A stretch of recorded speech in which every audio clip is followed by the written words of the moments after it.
তোমরা বিশ্বাস করবে না, মাত্র 10 মিনিটে এই দারুণ লোভনীয় মিষ্টি দই জমিয়েছি। মিষ্টি দই এইভাবে বানালে এতটাই সুস্বাদু হবে যে দোকান থেকে আর কোনোদিন কিনে খেতে মন চাইবে না। আর তোমরা জানলে তো অবাক হবে, মাত্র 500 ml দুধ দিয়েই 1 কিলো মিষ্টি দই বানিয়েছি। আর এই দই বানানো খুবই সহজ, খেয়ে মনে হবে অমৃত। চলো তাহলে আজকের এই দইয়ের রেসিপিটা তোমাদের সঙ্গে শেয়ার করে ফেলি। মিষ্টি দই বানানোর জন্য একটা কড়াই গ্যাসের ওপর নিতে হবে। কড়াইয়ে 500 ml দুধ নিয়েছি, মানে 1.5 গ্লাস মতো দুধ আছে। এই দুধটা প্রথমে ভালো করে জাল করে নিতে হবে।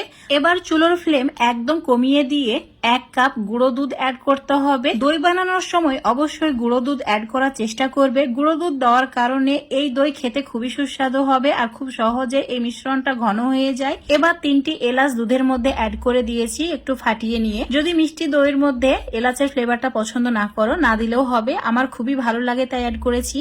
2 মিনিট জাল করে নিয়েছি। এবার চুলো থেকে নামিয়ে রেখে দিচ্ছি। এবারে চুলোর উপর একটা ফ্রাই প্যান নিতে হবে, দিয়ে দিতে হবে 25 গ্রাম চিনি, অল্প 2 চামচ মতো জল অ্যাড করেছি। চুলোর ফ্লেমটা মিডিয়ামে রেখে এইভাবে অনবরত নাড়াচাড়া করতে হবে। কিছুক্ষণের মধ্যে দেখতে পাবে চিনি একদম গলে গিয়েছে আর ঠিক এরকম ফেনা ফেনা হচ্ছে। এবার চুলোর ফ্লেমটা একদম কমিয়ে দিতে হবে। ঠিক যখন এরকম কালার আসবে, ফ্লেমটা একদম অফ করে দিয়ে আবারও এইভাবে নাড়াচাড়া করতে হবে। এবার এই চিনির ক্যারামেলের মধ্যে 1/2 কাপ মতো জল অ্যাড করে দিতে হবে, যাতে চিনির ক্যারামেলটা ভালোভাবে ঠান্ডা হয়ে যায়। ক্যারামেল সম্পূর্ণ ঠান্ডা হয়ে যাওয়ার পরই দুধের মিশ্রণের মধ্যে অ্যাড করতে হবে। তো এখন একটা কাপের মধ্যে ঢেলে রেখে দিচ্ছি। এখন এই দুধের মিশ্রণটা সম্পূর্ণ ঠান্ডা অবস্থায় আছে। দিয়ে দিলাম 25 গ্রাম চিনি আর 25 গ্রাম চিনির যে ক্যারামেল করে রেখেছিলাম সেটা। এই চিনি আর ক্যারামেল খুব ভালো করে প্রথমে মিশিয়ে নিতে হবে। এই সময় চুলোটা একদম অফ করা আছে। তো ভালোভাবে যখন মেশানো হয়ে যাবে, তারপর চুলোটাকে অন করে দিতে হবে। এখানে 500 ml দুধের জন্য 50 গ্রাম চিনি ব্যবহার করেছি। মিষ্টি দইয়ের মধ্যে মিষ্টির পরিমাণটা যদি বেশি খেতে চাও, চিনির পরিমাণটা বাড়িয়ে নিতে পারো। যদি মিষ্টির পরিমাণটা কম করতে চাও, তাহলে চিনির পরিমাণটা কমিয়ে নিতে পারো। মিডিয়াম টু হাই ফ্লেমে ভালো করে জাল করে নিয়েছি, অনেকটাই ঘন হয়ে গেছে। এবার এই মিশ্রণটা সম্পূর্ণ ঠান্ডা করে নিতে হবে। এবার দই জমানোর জন্য লাগবে দই বীজ। এখানে আগে থেকে মিষ্টি দই ঘরে বানিয়ে রেখেছিলাম, সেটাই আমি 2 চামচ নিয়েছি। তোমরা দই জমানোর জন্য দোকান থেকে অল্প পরিমাণে দই কিনে নিয়ে আসবে, সেটা দিয়েই অনেকটাই দই জমিয়ে নিতে পারবে। টক মিষ্টি যে কোনো দই হলেই হবে। যে মিশ্রণটা রেডি করে রেখেছিলাম সেটা ঠান্ডা হয়ে গেছে আর এইভাবে সর জমে গেছে। এবার এই দই বীজটা অ্যাড করে দিতে হবে। একটা কথা অবশ্যই মনে রাখবে, মিশ্রণটা সম্পূর্ণ ঠান্ডা করে নেওয়ার পরই এই দই বীজটা অ্যাড করবে, তারপর ভালো করে মিশিয়ে নেবে। মেশানো হয়ে গেলে তোমাদের দেখাচ্ছি, দেখো ঠিক এইরকম ঘন মিশ্রণ রেডি হয়ে যাবে। এবার এটা জমানোর জন্য একটা মাটির সরা নিয়েছি। তোমরা যে কোনো পাত্র নিতে পারো দই জমানোর জন্য।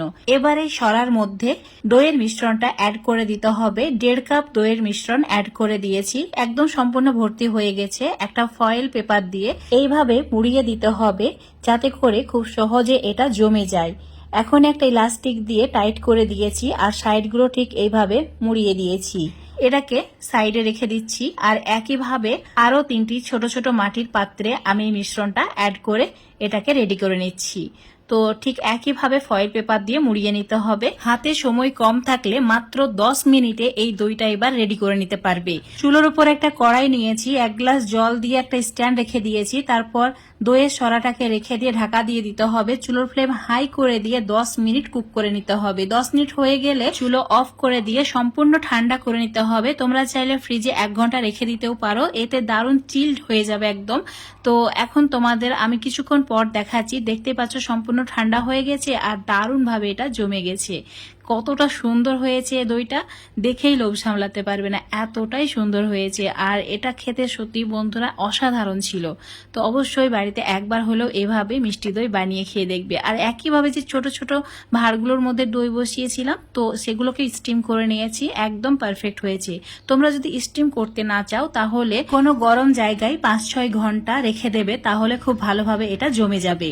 তো দেখতেই পাচ্ছ কতটা লোভনীয় হয়েছে। অবশ্যই বাড়িতে একবার ট্রাই করে দেখবে। আর এতটাই মজার হয়েছে যে মুখে দিলে একদম গলে যায়। বাড়িতে ছোটখাটো অনুষ্ঠান হলে নিজেই যদি এইভাবে মিষ্টি দই বানিয়ে সবাইকে পরিবেশন করো, যে খাবে সেই প্রশংসা করবে। তো আজকের এই মিষ্টি দই রেসিপি যদি তোমাদের ভালো লেগে থাকে, অবশ্যই লাইক শেয়ার কমেন্ট করে দেবে।